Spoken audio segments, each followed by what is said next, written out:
Sebelumnya saya mengucapkan terima kasih atas kedatangan Ibu ke klinik kami ini ya Bu. Izinkan saya untuk memperkenalkan diri terlebih dahulu. Perkenalkan, nama saya Bidan Ria Levi, saya yang bertugas pada siang hari ini. Apakah boleh saya meminta biodata Ibu? Nama Ibu siapa? Nama saya Nuril Indah Mawaddah, Bu Bidan. Umurnya berapa? 42 tahun, Bu. Apakah Ibu bekerja? Enggak, Bu. Ada ya, Bu. Alamat Ibu di mana? Di Jalan Bukit Barisan. Nama suami Ibu siapa? Febrianto, Bu. Umurnya suami Ibu? Umurnya 45 tahun. Pekerjaan suami Ibu apa? Apa ya? Wira swasta.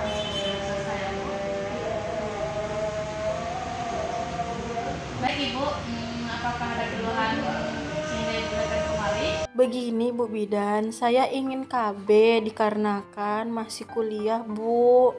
Saya mau fokus kuliah sampai selesai dulu, Bu. Saya takutnya saya masih kuliah tapi lagi hamil kan, jadinya kurang fokus, Bu. Saya sudah membicarakan ini kepada suami saya dan keluarga saya. Suami saya juga setuju untuk saya ber-KB dulu, Bu. Nah, jadi yang cocok untuk saya pasang KB yang mana ya, Bu? Baik Ibu, di sini saya akan menjelaskan terlebih dahulu tentang KB ya Bu. Di sini ada 4 KB, yaitu yang pertama KB pil, KB suntik, KB implan, dan KB IUD.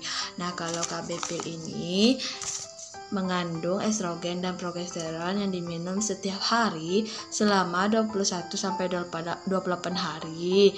Dan kalau KB suntik itu hormon progesteron yang disuntikkan ke bokong atau otot panggul atau lengan atas setiap 3 bulan atau 1 bulan sekali. Itu hormon progesteronnya. Sedangkan implan itu metode kontrasepsi hormonal yang mengandung levonorgestrel atau progestin yang dibungkus dalam kapsul silaktik silikon dan disusupkan di bawah kulit dengan masa kerja panjang, dosis rendah, reversibel untuk wanita, secara perlahan melepaskan hormon progesteron selama 3 atau 5 tahun. Dan kalau IUD ini terbuat dari polyethylene yang diberi lilitan logam, umumnya tembaga CU, dan dipasangkan di mulut rahim. Ini juga jangka panjang ya Bu, itu selama 5 tahun juga. Nah, menurut saya yang cocok buat Ibu dari yang saya jelaskan tadi pengertiannya, itu cocoknya Ibu memakai KB implan saja Ibu.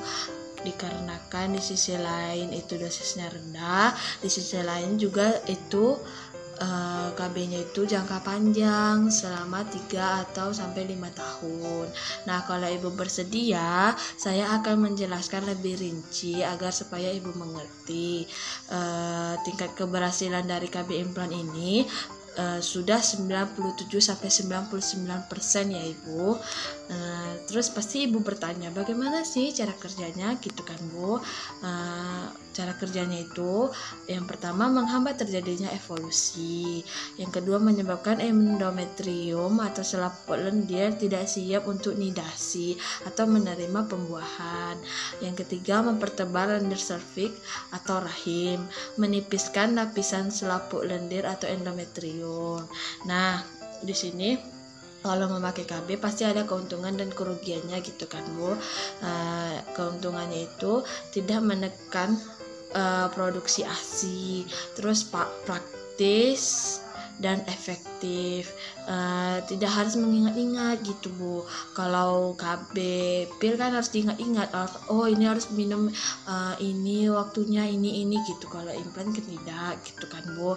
Terus masa pakainya juga kan tadi saya sudah jelaskan, jangka panjang 3 atau sampai 5 tahun. Terus kesuburan cepat kembali setelah pengangkatan. Dan yang terakhir itu dapat digunakan untuk yang tidak cocok dengan hormon estrogen. Nah, kalau kerugiannya itu Bu, pemasangannya harus dengan petugas kesehatan yang terlatih. Nah, dapat menyebabkan perubahan pola haid. Pemakai tidak dapat menghentikan pemakaiannya sendiri, harus dihentikan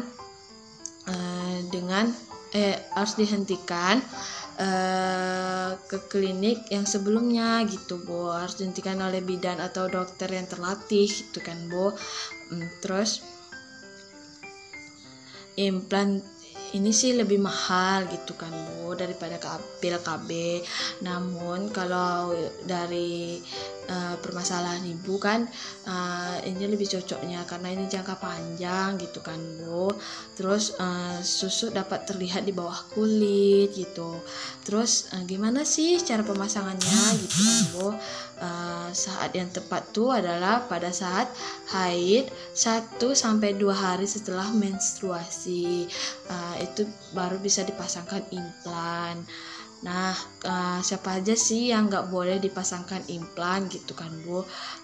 Itu kalau lagi hamil gitu kan Bu, maaf ya Bu, kalau lagi hamil itu tidak diperbolehkan. Terus pendarahan di vagina yang tidak tahu penyebabnya juga itu tidak diperbolehkan. Penyakit jantung, varises, kencing manis, darah tinggi, dan kanker pun itu juga tidak diperbolehkan. Terus adanya tumor atau keganasan atau kekankeran itu pun juga tidak diperbolehkan ya Bu. Nah, efek sampingnya apa aja sih Bu gitu kan Bu. Efek samping itu gangguan siklus haid, keluar bercak-bercak darah atau pendarahan yang lebih banyak selama menstruasi gitu. Terus pembengkakan, hematoma dan nyeri pasti itu Bu bakalan terjadi gitu.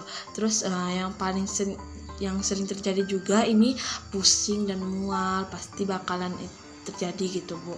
Terus perubahan berat badan. Nah, kalau tempat pelayanannya sih yang pastinya di rumah sakit, di klinik, dan di puskesmas. Nah, kalau yang memasang implan ini pastinya dokter atau bidan swasta. Kunjungan ulangnya ini, jika ibu ada keluhan harus kembali ke klinik ini. Dan jika ibu pindah rumah, ibu harus memberitahu kami terlebih dahulu gitu Bu, ke klinik, harus memberitahu ke klinik gitu bahwa ibu mau pindah gitu ya Bu.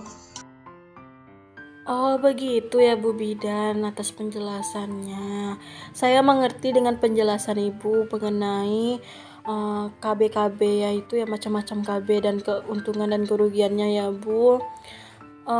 Berarti yang implan tuh udah banyak sering diminati ya Bu. Kalau misalnya emang minati, emang implan itu terbaik, saya memasang implan aja Bu. Juga kan masa pakai jangka panjang sampai 3-5 tahun kan Bu. Nanti saya juga akan menjelaskan ke suami saya bahwasannya implan ini lah yang KB terbaik ini Bu. Nah itu Bu, nanti kita akan jadwalkan kembali kapan pemasangan ibu itu ya Bu. Nah di sini saya akan schedule, pokoknya Ibu tanyakan dulu kepada suami ibu, terus nanti saya akan schedulekan kapan pemasangan implan ibu ya Bu. Nanti saya akan kabarin melalui mereka. Nah nanti kalau misalnya ada yang ibu tanyakan lagi, nanti kita kami ini ya Bu. Oh baik Bu, begitu ya Bu. Terima kasih sama-sama Bu. Atas penjelasannya juga banyak Bu. Nanti tinggal hubungi saya ya Bu di WA yang sudah saya catatin dulu ya Bu. Mohon kerjasama. Terima kasih atas kerjasamanya ya Bu.